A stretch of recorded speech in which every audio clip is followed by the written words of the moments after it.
الذين آمنوا صلوا عليه وسلموا تسليما اللهم صل على سيدنا مولانا محمد وعلى آل سيدنا ومولانا محمد وبارك وسلم صلوا علیہ۔ آج کی جو حکایت ہے وہ حضرت سلیمان علیہ السلام کی حیات مبارکہ سے ہے کہ حضرت سلیمان علیہ السلام کو اللہ تبارک و تعالیٰ نے ایک عظیم الشان حکومت عطا فرمائی تھی۔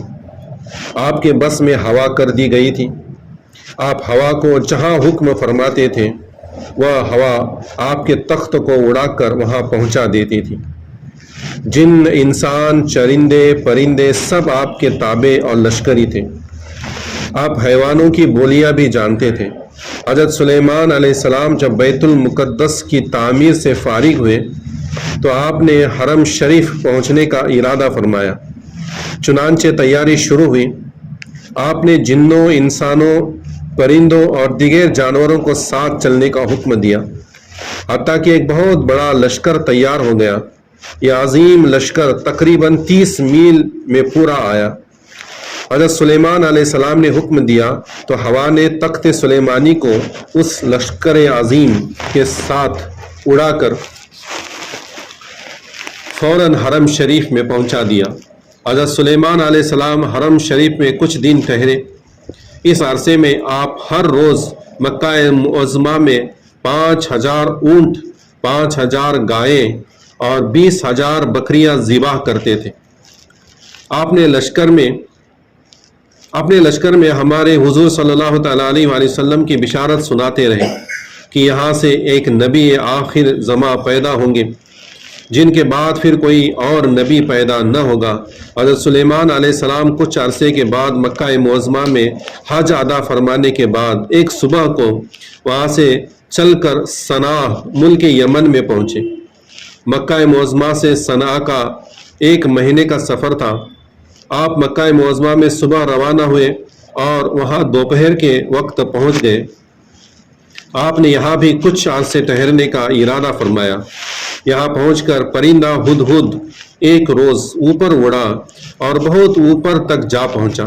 ساری دنیا کے طول و عرض کو دیکھا۔ اس کو ایک سبز باغ نظر آیا۔ یہ باغ ملکہ بلقیس کا تھا۔ اس نے دیکھا کہ اس باغ میں ایک ہدہد بیٹھا ہے۔ حضرت سلیمان علیہ السلام کے ہدہد کا نام یافور تھا۔ یافور اور یمنی ہدہد میں حسب ذیل گفتگو ہوئی۔ یمنی ہدہد کہتا ہے کہ تم کہاں سے آئے ہو اور کہاں جاؤ گے؟ تو یافور کہتا ہے کہ میں ملک شام سے اپنے بادشاہ سلیمان کے ساتھ آیا ہوں۔ تو یمنی ہدہد کہتا ہے سلیمان کون ہے؟ یافور کہتا ہے کہ وہ جنوں انسانوں شیاطین پرندوں جانوروں اور ہوا کا ایک عظیم الشان فرما روا اور سلطان ہے۔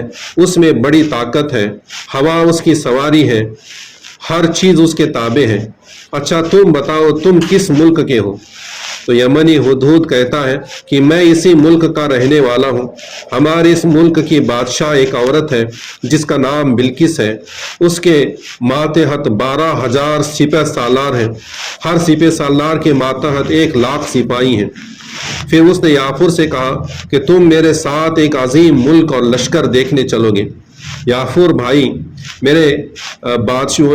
کہتا ہے کہ بھائی بادشاہ سلیمان علیہ السلام کی نماز عصر کا وقت ہو رہا ہے۔ انہیں وضو کے لیے پانی درکار ہوگا اور پانی کی جگہ بتانے پر میں مامور ہوں۔ اگر دیر ہو گئی تو وہ ناراض ہوں گے۔ یمنی ہدہد کہتا ہے کہ نہیں، بلکہ یہاں کے ملک اور فرما روا بلقیس کی تفصیل خبر سن کر وہ خوش ہوں گے۔ یافور کہتا ہے کہ بہت اچھا، چلو، اور دونوں اٹھ گئے اور یافور ملک یمن کو دیکھنے لگا۔ ادھر حضرت سلیمان علیہ السلام نے نماز عصر کے وقت ہدہد کو طلب فرمایا تو وہ غیر حاضر نکلا۔ آپ بڑے جلال میں آ گئے اور فرمایا کیا ہوا کہ میں ہدہد کو نہیں دیکھتا، یا واقعی وہ حاضر نہیں ہے؟ ضرور میں اسے سخت عذاب کروں گا یا ذبح کروں گا یا کوئی روشن سند وہ میرے پاس لائے۔ پھر باز کو حکم دیا کہ وہ اڑ کر دیکھے کہ ہدہد کہاں ہے۔ چنانچہ باز اڑا اور بہت اونچا اڑا اور بہت اوپر پہنچ کر ساری دنیا کو اس طرح دیکھنے لگا جس طرح آدمی اپنے ہاتھ کے پیالے کو دیکھتا ہے۔ اچانک اسے ہدہد یمن کی طرف سے آتا ہوا دکھائی دیا۔ بعض فوراً اس کے پاس پہنچا اور کہا کہ غضب ہو گیا، اپنی فکر کر لیں، اللہ کے نبی سلیمان علیہ السلام نے تمہارے لیے قسم کھا لی ہے کہ میں ہدہد کو سخت عذاب دوں گا یا ذبح کروں گا۔ ہدہد نے ڈرتے ہوئے پوچھا، اللہ کے نبی نے اس حالت میں کسی بات کا استثناء بھی فرمایا ہے یا نہیں؟ تو بعض نے کہا کہ ہاں، یہ فرمایا ہے کہ اگر کوئی روشن سند میرے پاس لائے تو اسے معاف کر دوں گا۔ تو ہدہد نے کہا تو پھر میں بچ گیا، میں ان کے لیے ایک بہت بڑی خبر لے کر آیا ہوں۔ پھر بعض اور ہدہد دونوں بارگاہ سلیمانی میں حاضر ہوئے۔ حضرت سلیمان علیہ السلام نے روب و جلال میں آ کر فرمایا کہ اے ہدہد، حاضر ہوں۔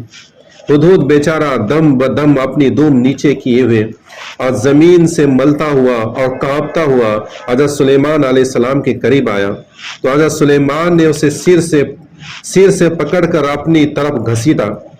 اس وقت ہدہد نے کہا، حضور، اللہ کے سامنے اپنی حاضری کو بھی یاد کر لیجئے۔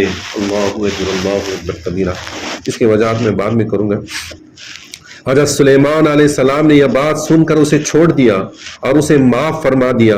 پھر ہدہد نے اپنی غیر حاضری کی وجہ بیان کی اور بتایا کہ میں ایک بہت بڑی ملکہ کو دیکھ کر آیا ہوں، خدا نے اسے ہر قسم کا سامان عیش و عشرت دے رکھا ہے، وہ سورج کی پجارن ہے اور اس کا بہت بڑا تخت ہے۔ روایت ہے کہ یہ تخت سونے اور چاندی کا بنا ہوا تھا، بڑے بڑے قیمتی زیورات سے آراستہ تھا۔ بلقیس نے ایک مضبوط گھر بنایا تھا، جس گھر میں دوسرا گھر تھا، اس گھر میں کے اندر تیسرا گھر تھا، پھر اس تیسرے گھر کے اندر چوتھا تھا، اس طرح پانچواں، اور پانچویں کے بعد چھٹا، اور چھٹے کے بعد ساتواں گھر تھا۔ اس ساتویں گھر میں وہ تخت تالے میں بند تھا اور ساتھ ہی غلاف اس تخت کو چڑھا رکھا تھا۔ اس تخت کے 4 عدد پائے تھے، ایک پایا سرخ یاقوت کا، دوسرا زرد یاقوت کا، اور تیسرا سبز یاقوت کا، اور چوتھا سفید موتی کا تھا۔ یہ تخت 80 گز لمبا، 40 گز چوڑا، 30 گز اونچا تھا۔ بلقیس 7 گھروں کے اندر رکھے ہوئے اس تخت عظیم پر بیٹھا کرتی تھی۔ ہر گھر کے باہر سخت پہرا تھا اور بلقیس تک پہنچنا ایک دشوار کام تھا۔ ہدہد نے جب سلیمان علیہ السلام کو بلقیس کی بات سنائی تو سلیمان علیہ السلام نے فرمایا کہ میرا ایک خط لے جاؤ اور بلقیس کو پہنچا آؤ۔ چنانچہ آپ نے ایک خط لکھا جس پر بسم اللہ الرحمن الرحیم لکھا، اور لکھا کہ میرے معاملے میں بڑائی ظاہر نہ کرو اور مسلمان بن کر میرے حضور حاضر ہو جاؤ۔ اس خط پر شاہی مہر لگا کر ہدہد کو دے دیا۔ ہدہد گیا اور 7 کیلوں کے پہروں سے بے نیاز ہو کر روشن دانوں میں سے گزرتا ہوا بلقیس تک جا پہنچا۔ بلقیس اس وقت سو رہی تھی۔ ہدہد وہ خط بلقیس کے سینے پر رکھ کر باہر نکل آیا۔ بلقیس جب اٹھی تو یہ خط پا کر گھبرائی اور اپنے سلطنت سے مشورہ طلب کیا کہ کیا کیا جائے۔ تو سب بولے، آپ ڈرتی کیوں ہیں؟ ہم زور آور ہیں اور لڑنے میں ماہر ہیں۔ سلیمان اگر لڑنا چاہتا ہے تو لڑے، ہم ہر قیمت پر جو ہے ہار تسلیم نہیں کریں گے۔ آئندہ جو آپ کی مرضی۔ بلقیس نے کہا کہ جنگ اچھی چیز نہیں ہے۔ بادشاہ جب کسی شہر کو اپنے زور و قوت سے داخل ہوتا ہے تو اسے تباہ و برباد کر دیتا ہے۔ میرا خیال ہے کہ میں سلیمان کی طرف ایک تحفہ بھیجوں، سلیمان اسے قبول کرتے ہیں یا نہیں۔ اگر وہ بادشاہ ہے تو وہ تحفہ ضرور قبول کر لیں گے، اگر نبی ہے تو میرا یہ تحفہ قبول نہ کریں گے۔ بس اس سے ہی ان کے دین کے سچے ہونے کا پتہ چل جائے گا۔ چنانچہ بلقیس نے 500 غلام اور 500 باندیاں بہترین ریشمی لباس اور زیوروں کے ساتھ آراستہ کیے، انہیں ایسے گھوڑوں پر بٹھایا جن کی کاٹھیاں سونے کی اور لگامیں جواہرات سے سجی ہوئی تھی۔ 1000 سونے اور چاندی کی اینٹیں اور ایک تاج جو بڑے بڑے قیمتی موتیوں سے سجا ہوا تھا، وغیرہ وغیرہ، ایک خط کے ساتھ اپنے قاصد کو روانہ کیا۔ ہدہد دیکھ کر چل دیا اور سلیمان علیہ السلام کو سارا قصہ سنایا۔ حضرت سلیمان علیہ السلام نے اپنے جنی لشکر کو حکم دیا کہ سونے چاندی کی اینٹیں بنا کر 6 میل تک انہی اینٹوں کی سڑک بنا دی جائے۔ اور سڑک کے ادھر ادھر سونے چاندی کی بلند دیواریں کھڑی کر دی جائیں. سمندر کے جو خوبصورت جانور ہیں اسی طرح خشکی کے بھی جو جانور ہیں وہ سب حاضر کیے جائیں. چنانچہ آپ کے حکم کی تعمیل فوراً کی گئی. 6 میل سونے اور چاندی کی سڑک بنائی گئی. اس سڑک کے دونوں طرف سونے چاندی کی دیواریں بھی بنائی گئیں. خشکی اور تری کے خوبصورت جانور بھی حاضر کر دیے گئے. اور پھر حضرت سلیمان علیہ السلام نے اپنے تخت کی دائیں جانب 4000 سونے کی کرسیاں اور بائیں طرف 4000 سونے کی کرسیاں لگوائیں اور ان پر اپنے مقربین و خواص کو بٹھایا. اپنے جنی اور انسانی لشکر کو دور دور تک صف بصف کھڑا کر دیا. وحشی جانور اور درندے اور چوپایوں کو بھی صف بصف کھڑا کر دیا.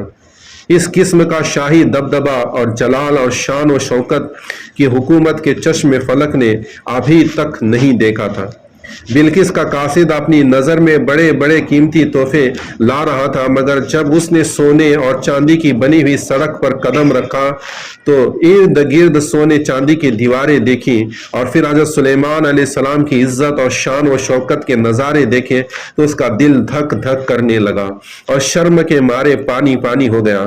سوچنے لگا کہ یہ بلقیس کا تحفہ کس منہ سے سلیمان کی خدمت میں پیش کروں. بہرحال جب وہ بارگاہ سلیمانی میں پہنچا تو حضرت نے فرمایا، کیا تم لوگ مال دنیا سے میری مدد کرتے ہو؟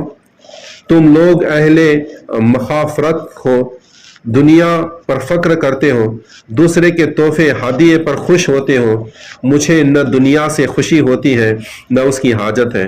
اللہ تعالیٰ نے مجھے بہت کچھ دے رکھا ہے، اتنا کچھ دیا ہے کہ اوروں کو نہ دیا، باوجود اس کے دین و نبوت سے مجھ کو مشرف فرمایا ہے.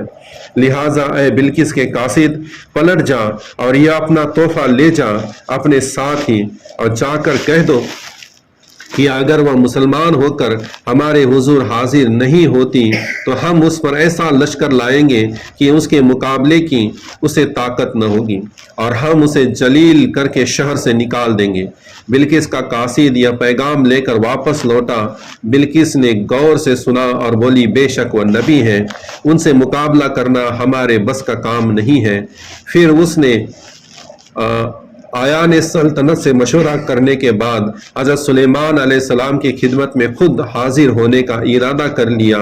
ہدہد نے یہ ساری رپورٹ حضرت سلیمان علیہ السلام تک پہنچا دی. حضرت سلیمان علیہ السلام نے بھرے دربار میں اعلان فرمایا کہ کون ہے جو بلقیس کے یہاں پہنچنے سے پہلے پہلے اس کا تخت یہاں لے آئے. عفریت نام کا ایک جن اٹھا اور بولا، آپ کا اجلاس برخاست ہونے سے پہلے پہلے میں لے آؤں گا. حضرت سلیمان علیہ السلام نے فرمایا، ہمیں اس سے بھی زیادہ جلدی منگوانا ہے. تو پھر ایک عالم کتاب اٹھا، اللہ کا ولی اٹھا اور کہنے لگا کہ میں پل مارنے سے، پلک جھپکنے سے پہلے اسے لے آؤں گا. اور یہ کہا اور پلک جھپکنے سے پہلے وہ تخت لے بھی آیا. حضرت سلیمان علیہ السلام نے دیکھا تو تخت سامنے رکھا تھا. پھر بلقیس بھی حضرت سلیمان علیہ السلام کی بارگاہ میں حاضر ہوئی. حضرت کی شان و شوکت اور صداقت و نبوت کا نظارہ کر کے مسلمان ہو گئی. یہ حکایت بڑی تھی، جیسی تھی میں نے آپ کے سامنے پڑھ دی. تو حضرت سلیمان علیہ السلام اور بلقیس علیہ السلام کا یہ منظر ہے کہ بلقیس جو ہے سلیمان علیہ السلام کی خدمت میں تحفہ، بہت بڑا تحفہ، 1000 سونے کی اینٹیں، 1000 چاندی کی اینٹیں، جواہرات، 500 غلام، 500 لونڈیاں، یہ تحفہ لے کر بھیجتی ہے. جیسے سلیمان علیہ السلام کو پتہ چلتا ہے تو انہوں نے جو ہے سونے کی سڑک، 6 میل سونے اور چاندی کی اینٹوں کی سڑک بنا دی، چاروں طرف سونے اور چاندی کی دیواریں بنا دی، سونے کی کرسیاں لگوا دی. تمام جنات، انسان، پرندے اور وحشی جانور سب بصف یعنی ان کے لشکری بن کر کھڑے ہو گئے. ایسا شان و شوکت دیکھنے کے بعد جو 1000 سونے کی اینٹیں، 1000 سونے کی اور چاندی کی اینٹیں لے کر آیا تھا وہ قاصد بلقیس کا، وہ شرم سے پانی پانی ہو گیا کہ میں ایسے بادشاہ کے پاس آیا ہوں جس کے پاس ساری دنیا اس کے قدموں میں پانی بھرتی ہے، اتنی دولت ہے، جو سونے کی سڑک بنا سکتا ہے. اب اسے چند سونے کی اینٹیں تحفہ دینا وہ اپنے آپ کو کمتر سمجھنے لگا. پھر سلیمان علیہ السلام نے تحفہ قبول نہ کیا اور واپس بھیجا تو بلقیس سمجھ گئی کہ یہ بادشاہ نہیں ہے، یہ اللہ کا نبی ہے، اور وہ ایمان لانے کی غرض سے آئی. تو ایک بات میں نے جو اللہ اکبر کبیرہ پڑھا اس کا خلاصہ کرتا چلوں کہ ہمیں آج اس سے درس لینا ہے، وہ یہ کہ ہدہد جب گیا تھا تو سلیمان علیہ السلام کو وقت پر حاضر نہ ہونے کی وجہ سے غصہ آیا سلیمان علیہ السلام کہ ہدہد کی نوکری تھی کہ پانی بتانا ہے، اسے اوپر اڑنا ہے اور پانی بتانا ہے، لیکن اس وقت وہ غیر حاضر تھا۔ تو سلیمان علیہ السلام نے کہا کہ وہ اپنے کام کو چھوڑ کر کہاں چلا گیا، آپ وہ آئے گا تو میں اسے سخت سزا دوں گا، اسے ذبح کر دوں گا۔ یہاں کہ وہ کوئی اچھی سند جس کام کے لیے گیا ہے صحیح سند لے کر آئے، اگر اس کی سند قابل قبول ہوگی تو بخشا جائے گا، ورنہ اسے ذبح کیا جائے۔ جب ہدہد کو پتا چلا تو ڈرتے ہوئے آیا، تو کس طرح اس کا منظر یہاں بیان کیا کہ دبے پاؤں اپنی دم زمین پر گھسیٹتا ہوا، سر کو جھکائے ہوئے ڈرتا ہوا، خوف سے کانپتا ہوا جب سلیمان علیہ السلام کے پاس آیا تو سلیمان علیہ السلام نے اس کے سر کو پکڑ کر زمین پر گھسیٹتے ہوئے اپنے پاس لیا۔ تو یہ منظر دیکھنے کے بعد ہدہد کہتا ہے کہ اے سلیمان، اللہ کے نبی، تمہیں بھی اللہ کے حضور حاضر ہونا ہے۔ جیسے اس نے بات کہی، ہدہد نے فوراً سلیمان علیہ السلام نے اسے چھوڑ دیا اور کہا کہ میں نے تجھے معاف کر دیا۔ اتنے بڑے بادشاہ ہو کر، اتنی بڑی لشکر ان کے پاس ہو کر، ایک ادنا سا پرندہ کہتا ہے کہ اے سلیمان، تمہیں بھی اللہ کی بارگاہ میں حاضر ہونا ہے، ہر ایک کو اللہ کی بارگاہ میں حاضر ہونا ہے، وہاں سب کو حساب و کتاب لینا ہے۔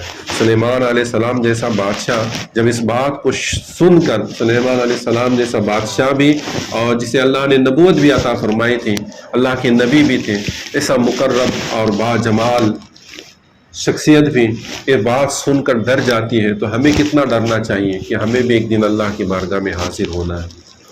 تو اس سبق یہی ہے کہ ہر ایک کو اللہ کی بارگاہ میں حاضر ہونا ہے، چھوٹا ہو یا بڑا ہو، تو ہمیں اس دن سے ڈرنا ہے کہ اس دن ہم پر کوئی ملامت نہ ہو، اس دن ہم پر کوئی ظلم نہ ہو، اس دن ہم پر کوئی گناہ نہ ہو۔